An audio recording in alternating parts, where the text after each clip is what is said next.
invite you to Galatians chapter 3, verses 15 to 18. Mga kapatid, ako'y nagsasalita ayon sa tao. Kapag napagtibay na ang tipan ng isang tao, walang makapagdaragdag o makapagwawalang bisa nito. Ngayon, ang mga pangako ay ginawa kay Abraham at sa kanyang binhi. Hindi sinasabi at sa mga binhi na tungkol sa marami, kundi tungkol sa iisa at sa iyong binhi na si Kristo. Ito ang ibig kong sabihin. Ang kautusan na dumating pagkaraan ng 430 taon ay hindi nagpapawalang bisa sa tipan na dati nang pinagtibay ng Diyos upang pawalang saysay ang pangako. Sapagkat kung ang mana ay sa pamamagitan ng kautusan, ito ay hindi na sa pamamagitan ng pangako, subalit ipinagkaloob ito ng Diyos kay Abraham sa pamamagitan ng pangako. Ito ang salita ng Panginoon. Ngayon pong Friday, binanggit ko na ito sa ating Sunday School, would be marks the 500th anniversary of the Protestant Reformation.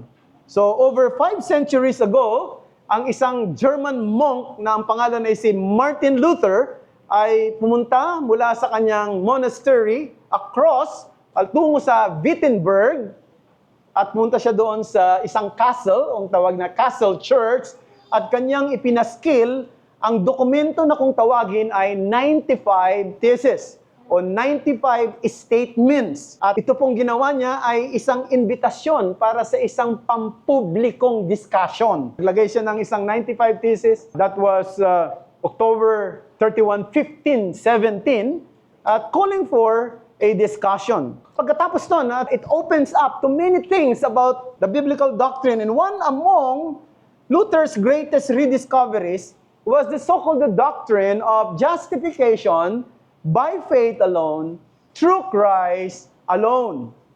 At tinawag nga niya ito na the article by which the church stands or falls.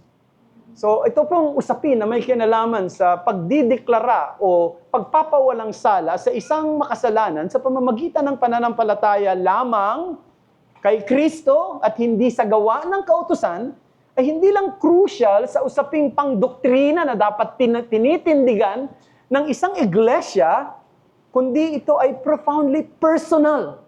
Sapagkat alam nyo, kahit na tayong mga Christian, dumarating tayo sa panahon na nagda-doubt din tayo sa ating kaligtasan. Ewan ko kung nararanasan ninyo yan. Especially kung nagkakamali ka, nagkakasala ka, di ba? And then, you are tempted to doubt. Ako ba'y tinatanggap na talaga ng Diyos? Ako ba'y ligtas na talaga? Bakit nakakagawa pa rin ako ng kasalanan? No? At pagkatapos minsan, we are also questioning our future. Ako ba'y pupunta sa langit? Ako ba'y makakarating doon sa kanyang kalwalatian?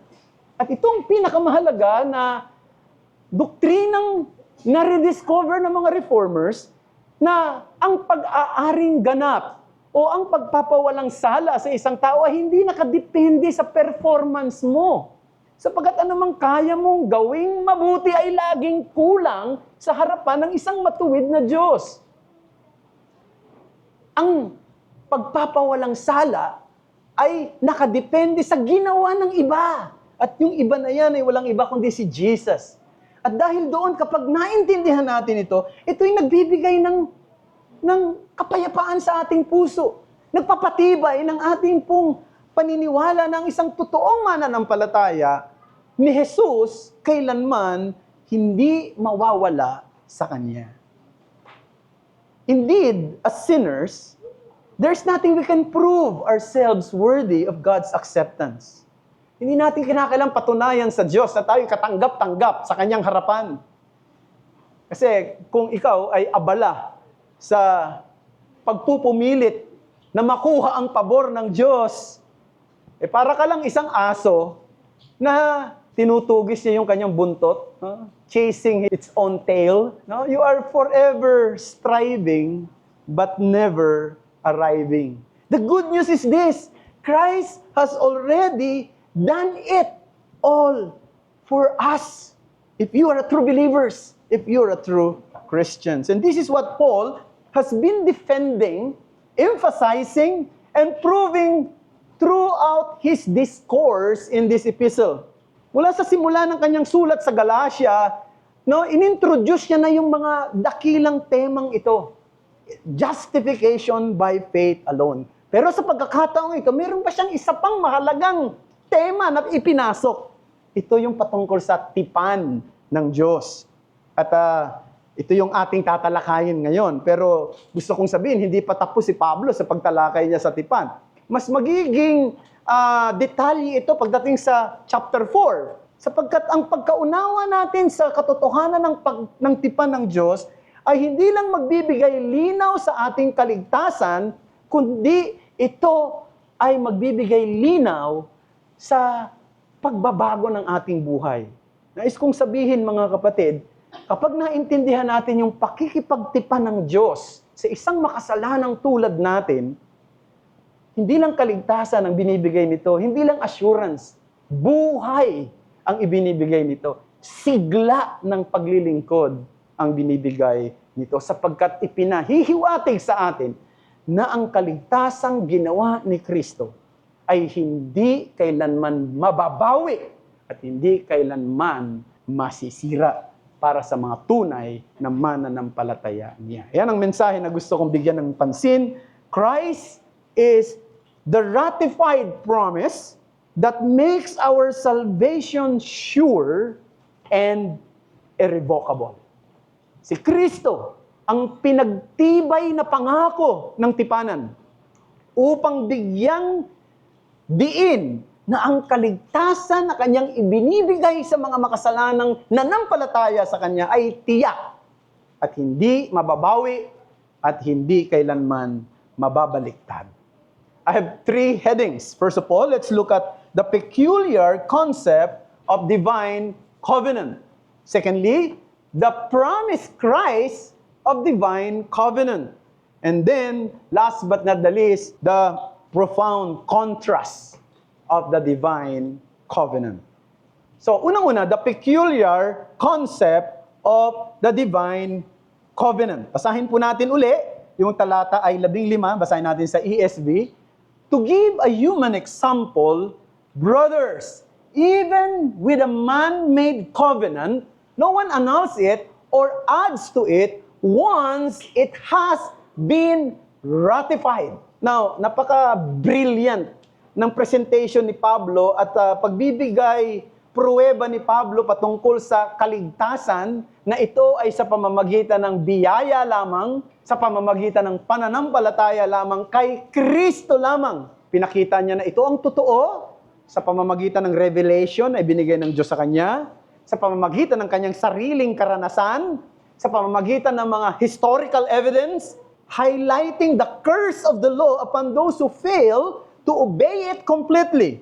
Now, he strengthens his argument with an illustration. At ginamit niya rito yung tinatawag na standard legal practice. Na kapag daw ang isang tao ay pumasok sa isang tipanan at ito'y pinagtibay, hindi na ito kailanman mababawi, hindi na ito kailanman mababaliktad. In the same way, anumang pinasok na tipan ng Diyos ay hindi mababago.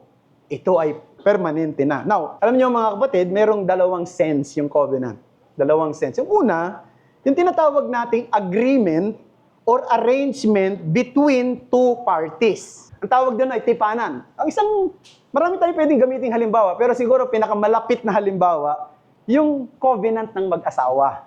Yung lalaki at yung babae ay nagkasundo na sila ay papasok sa isang relasyong panghabang buhay. So, ito ay agreement between two parties. Yun yung una. Meron pang pangalawang sense. Ang pangalawang sense ay yung tinatawag na last will testament. Sa ganitong kaso naman, hindi na ito agreement of two parties. Kundi, yung tinatawag na testator, the one who makes the will, ang siyang aktibong party, samantalang yung beneficiary ay passive. Ang kanyang role ay tanggapin kung ano yung pinrovide doon sa last will and testament. At kapag ito ay nailagay na sa isang testamento at pagkatapos ay namatay na siya, no, wala nang pwedeng bumawi ron. Yung isang tao, yung tatanggap yung beneficiaries, hindi siya aktibo, passive siya. So, once the testator has made the will, it cannot be altered or annulled by anyone else. It remains fixed. And once the testator dies, it becomes permanently ratified. Yung punto ng paglalarawan ni Pablo ay ito.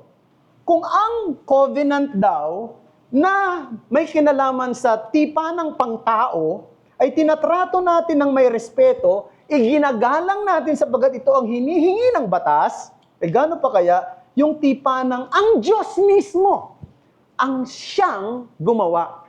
At gusto kong sabihin, pagdating sa divine covenants, hindi ito between two parties. Hindi ito agreement between two parties. Ang Diyos lang ang nagpapasya. Ang Diyos lang ang pumapasok sa isang tipanan. No, hindi niya tatanungin tayo, gusto mo bang iligtas kita? Ha? Gusto mo bang pumasok tayo sa isang kasunduan na ililigtas kita? At ikaw naman, ang gagawin mo ganito para ikaw ay maligtas? Walang ganon. Hindi niya kailangan ng ating mga wisdom. Hindi niya kailangan ng ating mga pagpapasya.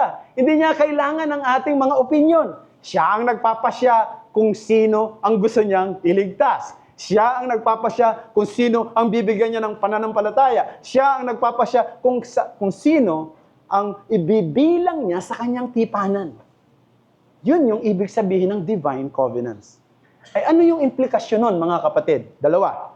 First of all, salvation rests entirely on God's sovereign choice and grace. And alam niyo mga kapatid, kung palaintindihan natin ito, ang katotohanan ito ang maghahambol sa atin.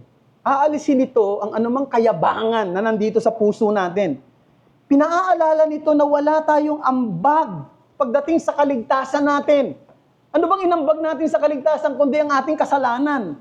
Kaya nga si Kristo'y namatay. Dahil tayo makasalanan at walang maiaambag doon sa ating kaligtasan. At it comforts us deeply kasi kung ang Diyos mismo ang may akda ng kaligtasan, ibig lang sabihin, walang sino man ang pwedeng bumago nito. Walang sino man ang pwedeng bumaliktad dito. Pero pagdating sa korte ng Diyos, ano man ang kanyang pinagpasya, walang pwedeng bumaliktad. Ano man ang kanyang itinakda, walang sino mong pwedeng mag-anal. Walang sino man ang pwedeng mag-turn it around. So, ang pinupunto sa atin, mga kapatid, ay, hindi ba, very comforting. Yung usapin ng tipan, no? Very comforting. Isipin mo, siya lahat ang gumawa nito. Ang Diyos mismo ang kumilos. Siya ang nagtakda, siya ang nagpadala ng kanyang anak para sa kaligtasan natin, at siya rin ang nagbigay ng pananampalataya at unawa para maintindihan natin ang ginawa ng kanyang anak para sa atin, at tayo manampalataya at magtiwala sa kanya. Lahat ay gawa niya. Nang isipin natin, ng isang tao marahil ay nasa isang malalim na bahagi ng ilog o kaya ng dagat, at siya ay unti-unti nang nalulunod, unti-unti nang lumulubog, at siya ay helpless, struggling, sinking fast. He cannot save himself. Suddenly, meron dumating na isang rescuer, dumive doon sa kanyang kalalagayan. Pagkatapos, inangat siya, dinala siya sa isang safe ground. Pagkatapos, may nagtanong, paano ka naligtas? Sasabihin ba niya sa kanyang sarili, alam niyo, lakas kasi ng katawang ko, lumangoy ako patungo doon sa rescuer. Ituturo niya kagad yung nag-rescue sa kanya dahil sa kanya. Ako'y naligtas. At ito ang larawan ng tinatawag nating sovereign grace in our salvation. Kaya ang pangalan ng church natin, Sovereign Grace. Di ba? Yung sovereign grace sa ating kaligtasan. We are not reaching out for Him. He reached down to us. We are not swimming towards safety. He came into the depths of our sin to draw us out and give us life. Salvation rests entirely on God's sovereign choice and grace. Secondly, salvation remains eternally secure and beyond the risk of loss. True salvations, once received, can never be taken away. Para itong isang pinagtibay na tipan. Ito ay fixed. Ito ay final. Ito ay irrevocable. And this assurance rests not on our own faithfulness. Sapagkat kung susuriin natin, uobserbahan natin ang sarili natin, hindi naman tayo tapat lagi. Tama ba, mga kapatid? Sino ba magmamalaki sa atin dito na lagi kayong tapat? Tapat sa pag-iisip, tapat sa pakiramdam, tapat sa lahat ng ginagawa. Wala. In one way or another, marami tayong mga pagkakamali, pagkakasala. Whether we do it deliberately or not. Pero nakarest yung ating kaligtasan saan? Sa hindi nagbabagong katangian ng Diyos. Malakay chapter 3 verse 6. For I, the Lord, do not change. Therefore you, O children of Jacob, are not consumed. Ganda, di ba? I, the Lord, do not change. Kaya hindi kayo napahamak dahil hindi ako nagbabago. Now, siguro sasabihin natin o tatanungin natin, kung ang kaligtasan na hindi nawawala, bakit mayroong mga dati tayong kasama na naglilingkod din sa Diyos dati, pero wala na bumalik na sa mundo? Ano masasabi natin sa kanila? Ligtas pa rin ba sila? Sabi ko, hindi nawawala ang kaligtasan para hindi to irrevocable ito. 'Di ba? Fix ito, final ito. Now, ang quick at ang biblical answer sa bagay na 'yan ito. Yung mga taong ganun, they profess salvation but they never truly possess it. Ulitin ko. They profess salvation but they never truly possess it. No? Inangkin nilang sila'y ligtas. Pero hindi naman talaga nila tinaglay yung kaligtasan. Ang kanilang pananampalataya ay panlabas, hindi panloob. Emosyonal at hindi transformational. Kaya dumating ang panahon na lumabas ang tunay nilang kulay. Hindi sila talagang totoong mananampalataya. At dahil doon, hinanap nila ang kanilang kauri. At ang kauri nila hindi sa mga tao na kasama nilang mananampalataya, kundi sa mga tao na mga hindi mananampalataya. 1 John chapter 2 verse 19 says, they went out from us, but they were not of us. For if they have been of us, they would have continued with us. Their true colors were exposed. Pero alam niyo, para sa mga tunay na mananampalataya, nagkakamali man sila, nagkakasala man sila. Pero hindi sila magpapatuloy sa kasalanan. Hindi sila nasisiyahan sa kasalanan. Hindi sila nag-i-enjoy, hindi sila nakikiliti sa kasalanan. Alam nila yung kasalanan ay kasalanan. At kung ito man ay nagbigay ng panandaliang kasiyahan sa kanila, alam nila na ang dulot nito ay kapaitan din pagkatapos. Kaya pipilitin nila sa kanilang sariling ito'y iwanan, pagsisihan at talikuran. Sapagkat ang totoong mananampalataya ay magpapatuloy at magtitiis hanggang wakas. So yun ang unang punto, mga kapatid. The peculiar character or concept of divine covenant. Secondly, the promise of Christ of the divine covenant. The promise Christ of the divine covenant. Verse 16.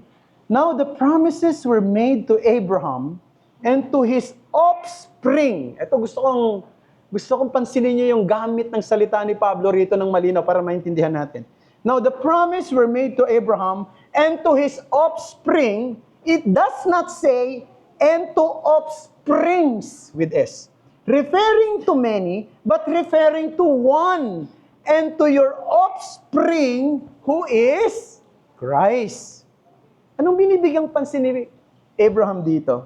Sinasabi niya na ang ultimong binhi ni Abraham ay hindi si Isaac. Di ba? Kasi pag sinasabi, sino ba yung anak ni Abraham? Si Isaac. Pero meron palang ultimong binhi si Abraham, hindi si Isaac, kundi si Kristo. Kaya nga, lahat ng physically kasama sa binhi ni Abraham, tinutuli. Bakit sila tinutuli? Hindi lang para ipakita na sila ay mga natatanging bayan, kundi sa pamamagitan ng pagtutuli na yon, ipapaalala sa kanila, sa kanilang katawan, na mayroong darating na ultimong binhi. There will be an ultimate seed. So, yun ang dapat maging malinaw. Bakit tinutuli ang mga Hudyo nung unang panahon? Dalawa. Sinasabi nito, ikaw ay kabilang sa isang covenant nation. Pero hindi lang yun. Ipinaaalala niya, may darating na binhi, isang ultimong binhi, at yan si Kristo na dapat mong panampalatayanan, na dapat mong pagtiwalaan para sa kaligtasan mo ngayon. At kapag dumating na si Kristo, yung purpose ng tanda na yon natupad na. Natupad na. Ang ibig sabihin, wala nang spiritual significance yung circumcision. Kasi dumating na si Jesus eh. So ako, di ba, pag sasakay ka ng eroplano, binibigyan ka ng boarding pass. Eh minsan, paglabas mo ng airport, dalaw-dalaw mo pa yung boarding pass. Ano gawin mo? Display mo na lang sa bahay mo yon. No? Dami ko nang napuntahan. No? Pero wala nang kabuluhan yun. No? Kasi hindi mo na magagamit yun para pumasok uli doon sa mga gate ng airport para ikaw ay sumakay uli ng eroplano. Same also with circumcision.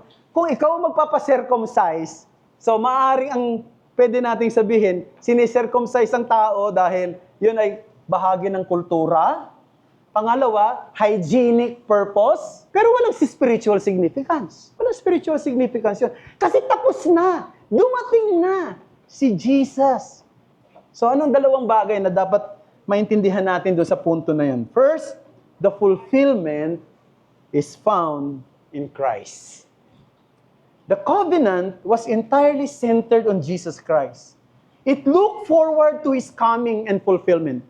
This is why, sabi ni Pablo, doon sa Galatians chapter 3 verse 8 na pinag-aralan natin ng nakaraang mga linggo pa, na yamang alam daw ng banal na kasulatan na si Kristo, ang ultimong binhi, ay ipinangaral na ng Diyos ang ebanghelyo kay Abraham. Isipin niyo yun, ha?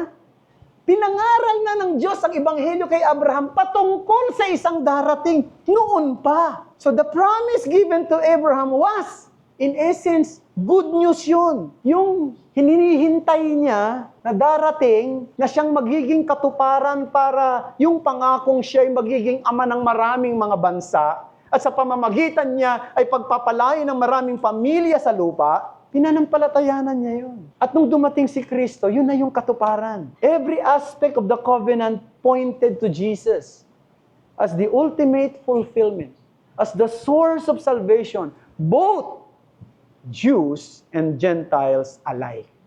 The fulfillment is found in Christ. Secondly, the family formed through Christ. So the promise was first directed to one person, Jesus Christ. But it also extends to all who belong to Him. The covenant was made with Christ. Siya yung totoong binhi ni Abraham.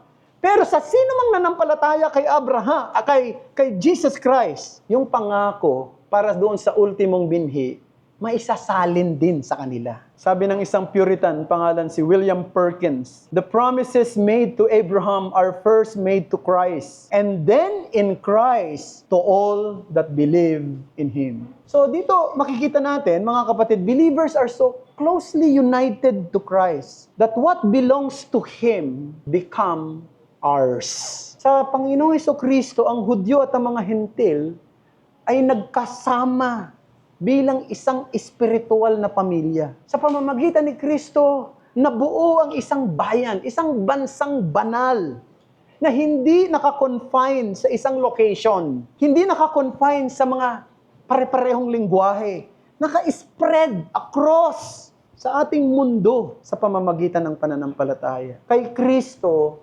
tumitingin tayo sa isang pangakong mana, ang bagong langit at ang bagong lupa, na kung saan ang lahat ng kanyang mga tinubos ay mananahan magpakailanman.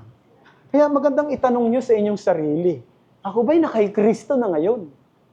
Ako ba'y nakay Kristo na ngayon? Sapagkat ang pangakong ito ng binhi, na pagpapala sa binhi ni Abraham na si Kristo, ay tatanggapin lamang ng mga nakay Kristo. Ng mga nagkaroon ng kaugnayan kay Kristo. Kung hindi wala pang kaugnayan kay Kristo, hindi ito para sa iyo. Napakalaking pagpapala ito, mga kapatid. At ganito ang ginawa ng Panginoon. Kaya nga sinabi, sa pamamagitan ni Abraham at sa kanyang binhi, pagpapalain ng bawat pamilya sa lupa. Parang imagine natin ang isang makapangyarihang hari no, na pumunta sa iba't ibang lugar sa mundo at kumuha siya ng iba't ibang mga tao na inadapt niya sa kanyang kaharian mula sa iba't ibang lahi, lipi, maaaring iba doon alipin, maaaring iba magsasaka, mangingisda, mga taong outcast ng lipunan. At pagkatapos dinala niya sa kanyang royal household, binigyan niya ng kanyang royal garments, binigyan niya ng kanyang pangalan at tinawag niyang aking mga anak, aking bayan.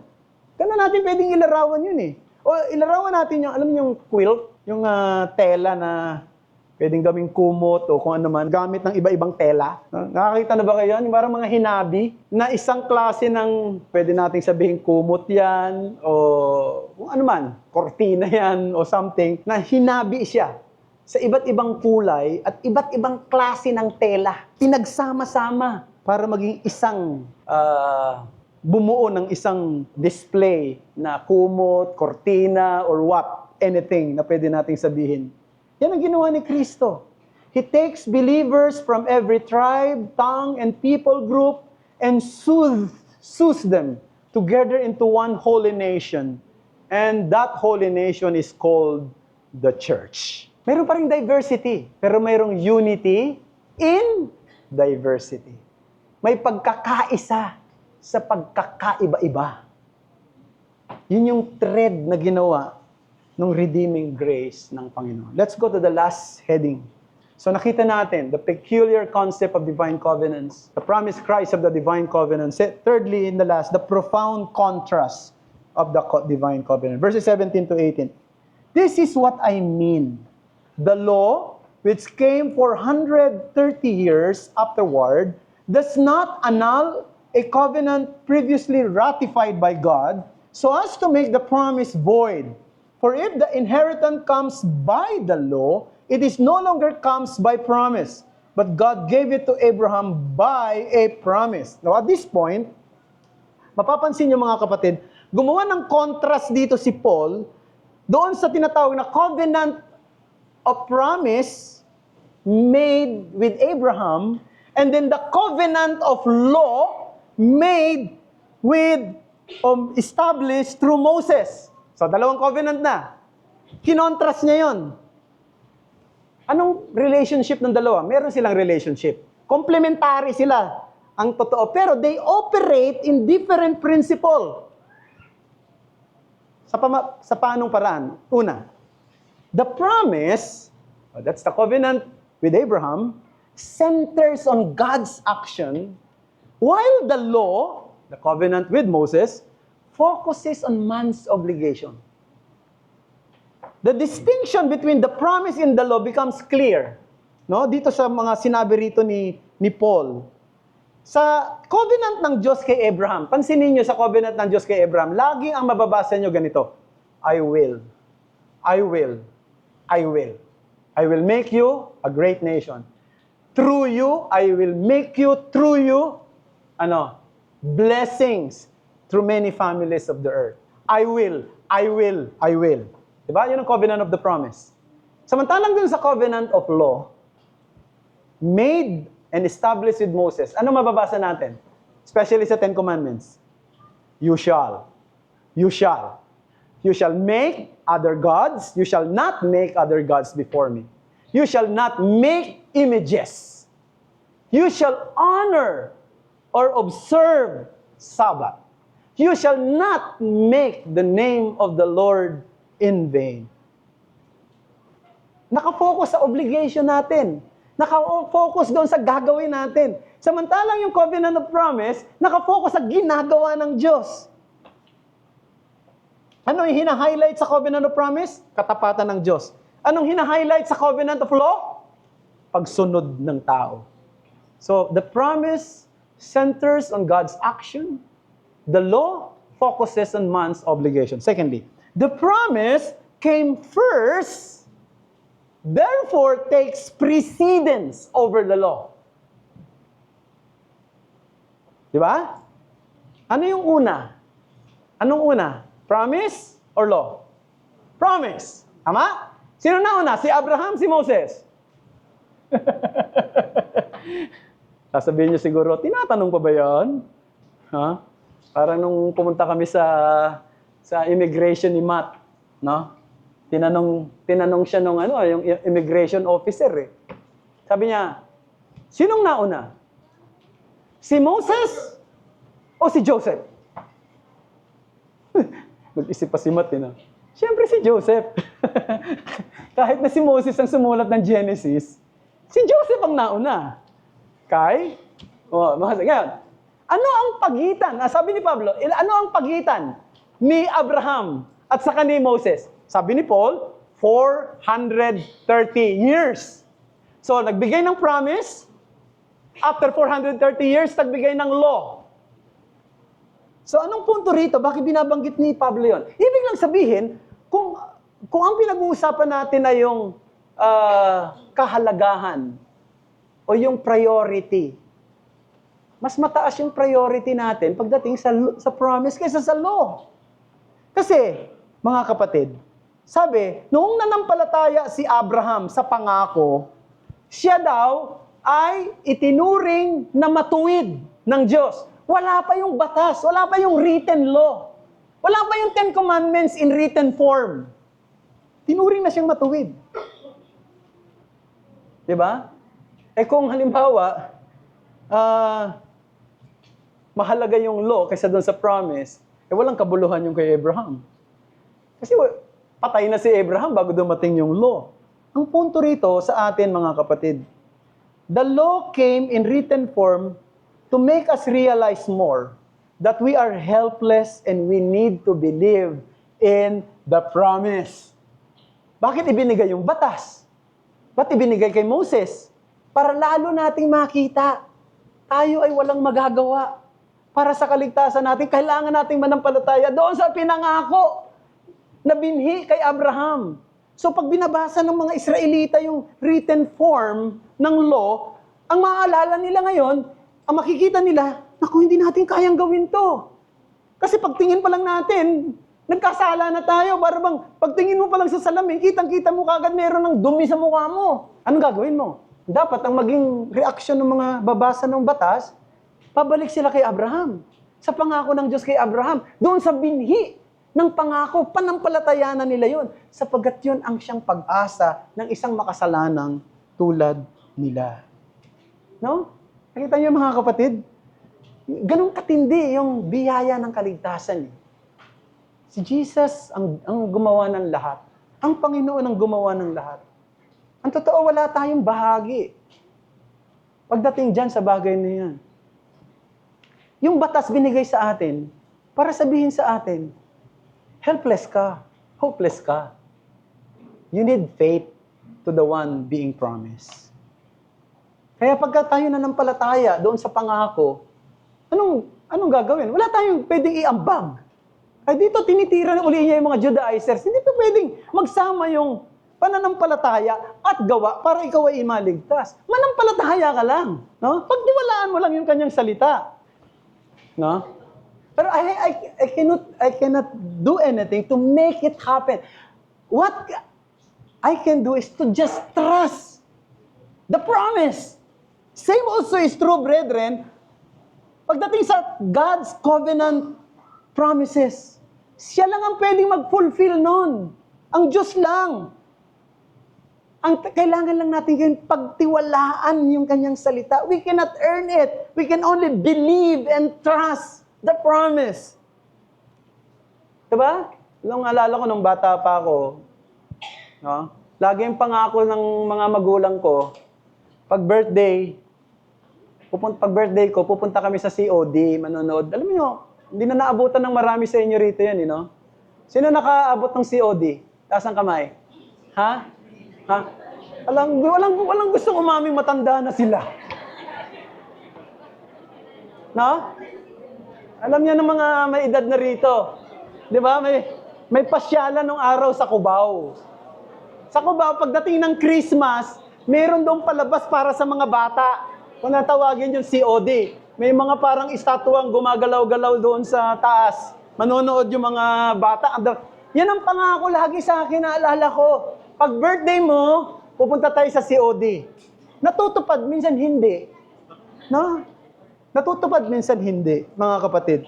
Pero ako, sa tuwing nangangako sila, nagtitiwala ako. Kasi yun yung tinatawag na childlike faith. Yung sinabi ng magulang mo, batang-bata ka pa, pinagtitiwalaan mo. Di ba? Pero alam nyo mga kapatid, ang Diyos, hindi siya kailanman bibigo sa kanyang pangako. Ano man ang kanyang sinabi, tutuparin niya. No? Ang sino mang nagtiwala sa ultimong binhi ni Abraham na si Kristo, ay bibigyan niya ng mana. Patatawarin niya, tatanggapin niya sa kanyang pamilya. Iingatan niya sa pamamagitan ng kanyang biyaya. At babaguhin niya sa pamamagitan ng kabanalan. At bibigyan niya ng pangako o ng mana sa bagong langit at bagong lupa. Yung mga magulang natin na nangangako, gaano mang sila kasinsero, napakalimitado ng kanilang circumstances. Sapagkat may mga pwedeng mangyari eh. Nangako sila, pero pagdating nung araw na yun, bigla silang nawalan ng pera o nagkasakit at marami pang iba. Hindi naman ganun ang Diyos.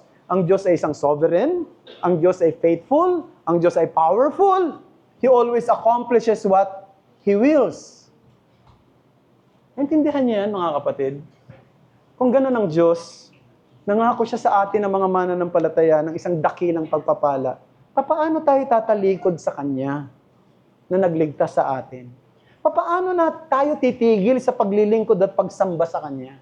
Papaano tayo deliberately gagawa ng mga bagay na makaka-disappoint sa Kanya na siya na hindi sumisira ng pangako? So pag-isipan natin ito maigi, mga kapatid.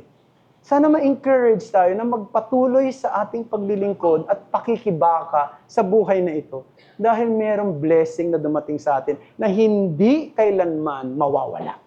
Masisira, mababaliktad kung ikaw ay na kay Kristo. Pero baka may kausap ako rito na wala pa sa Panginoon. Baka nandito ka pero hanggang ngayon di mo pa tiyak na ligtas ka. Mahalaga to. Kinakailangan mong tiyakin ang sarili mo. Ngayon pa man din sa oras na ito, lumapit ka sa Kanya. Si Kristo na nagsabi, ang sino mang lumalapit sa akin, kailanman ay hindi ko itataboy. Lumapit kayo sa akin, kayong mga napapagal at nabibigat ang lubha, at kayo'y aking pagpapahingahin. Manalangin tayo.